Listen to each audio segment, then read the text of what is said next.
This is Tim Bryce with my column titled 40 Years of Change.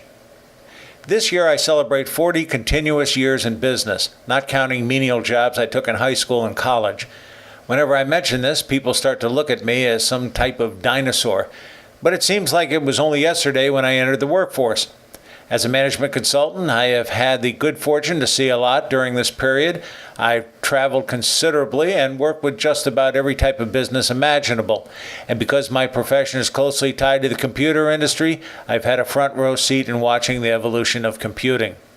Because of my background, I'm often asked what is different today than back in 1976.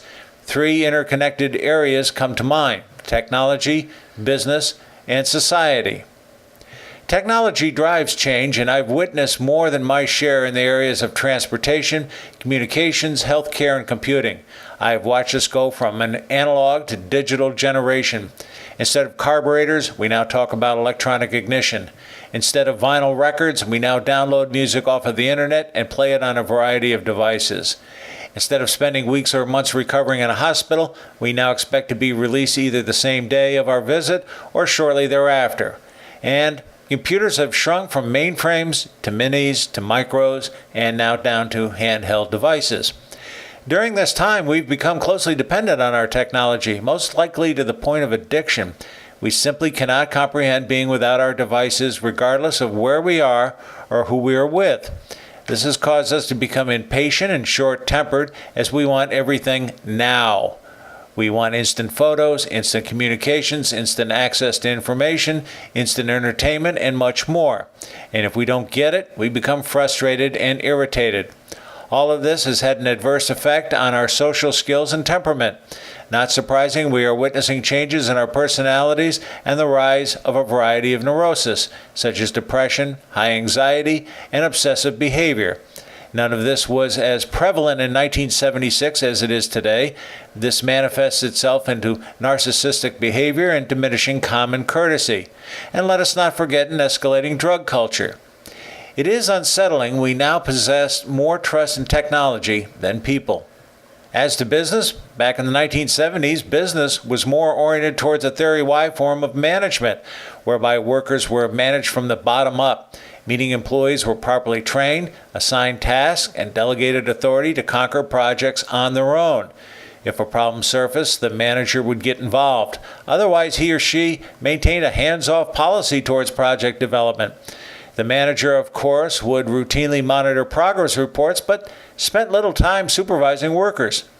Today, we are imbued with micromanagement, a Theory X form of management where the actions and decisions of the workers are tightly controlled by the manager. To me, this is dehumanizing, but interestingly, there are people who prefer to have others do the thinking for them, thereby deflecting responsibility for any problems that may ensue. This results in a corporate culture where employees are more inclined to watch the clock as opposed to the product or service they are responsible for. As an aside, we see signs of micromanagement as early as high school and college, where helicopter parents try to coordinate their offspring's activities at school. As a class ends, students are expected to report on classroom activities and tests via smartphone. If anything is amiss, the parent calls the instructor. To take it further, parents are now accompanying their children on interviews at major companies, something unheard of not long ago. By the time young adults enter the workforce, they are already conditioned for micromanagement. Back in the 1970s, offices were tidy, employees came to work properly groomed and dressed, and there was much more discipline in our work habits. Unlike today, there was much more emphasis on craftsmanship, customer service, and quality, which are casualties caused by micromanagement. Just as we rely on technology to assume many functions of the intellect, such as math and spell checking, some people are perfectly content to let managers control their activities. For most workers, though, micromanagement causes workers not to trust management. When I entered the workforce, business was exciting. We looked forward to going to work, solving problems, and creating new products. Lunches were often used to debate ideas and formulate strategies. Beyond this, we talked about our families and personal lives, thereby forming friendships and bonds with coworkers. You do not see this too much anymore, unless it can be found in Silicon Valley, but I fear this is changing as well. The concept of business is much different 40 years ago. Those entering the workforce today seem to believe it is nothing more than creating an app and building an internet presence. Everything else is meaningless, and there is a tendency to look down their nose at anyone who has to work with their hands for a living. In other words, there is no longer a recognition of the dignity of work. Next, we have society. Perhaps the most noteworthy change in this area has been the steady decline of morality. Organized religion has spiraled downwards, as have institutions such as scouting, youth sports, and many other nonprofit activities. This leads me to believe that instead of group activities featuring teamwork, we value individuality and have become narcissistic in the process. We even see this on the highway, where people drive to suit their individual whims as opposed to courtesy on the highway. Again, I believe technology has affected our attitude in this regard and has made us more angry. Today we hear not only of road rage, but sports rage, school rage, work rage, and so on. Parents have also dropped the ball on raising children. 40 years ago, there were many households where the mothers stayed home to tend to their family. However, due to changing socioeconomic conditions, both parents are now more likely to be working as opposed to just one. Consequently, children learn their values from Hollywood and the internet, not their parents. In many cases, the perspective of children are shaped by teachers, coaches, and classmates, whatever that may be. There has also been changes in the institution of marriage, where it is now more common to seek divorce instead of trying to work things out and stay together. Even our sense of sexuality is under scrutiny by the PC police. Not surprising, whereas we used to respect laws, be it legal or company policies, now we're too willing to break them.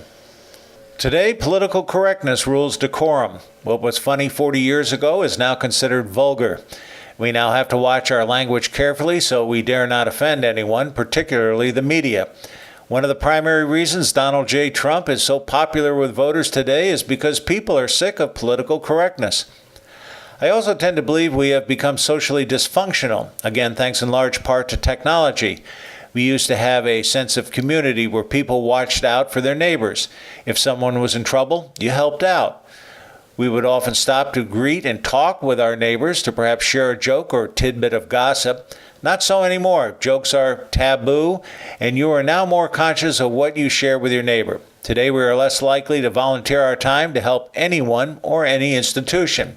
Now we withdraw into our abodes. So, what have I learned in the last 40 years? Several things. First, if anything is constant, it is change, and the speed of change is measured by our technology. Second, although technology has changed the world, it has also dramatically changed our personalities. Third, we now think smaller and are afraid of larger challenges. Fourth, common sense is certainly not common anymore. And finally, there is little trust between management and workers. The fact I have remained with the same company for 40 years makes me an anomaly. Years ago, when you joined a baseball team, it was usually for your entire professional career. Free agency changed all that and changed the economics of the game. Today, it is unlikely anyone will stay with a company for more than 10 years, let alone 40. As to the sweeping changes in technology we have discussed, I always like to ask, has it really improved our quality of life? There has never been any data to suggest so. It is true we can communicate and compute faster. It has accelerated our healing time in hospitals and so on. But now we demand instant gratification, and we're not happy when we do not get it. By the way, over the last 40 years, I've seen 7 presidents: Ford, Carter, Reagan, Bush, Clinton, Bush, and Obama. So, have I seen any changes in my 40 years of business? Perhaps too many. I'll be curious what the next 10 years bring. Friends, keep the faith. This is Tim Bryce in Palm Harbor, Florida. Follow me on the internet at timbryce.com.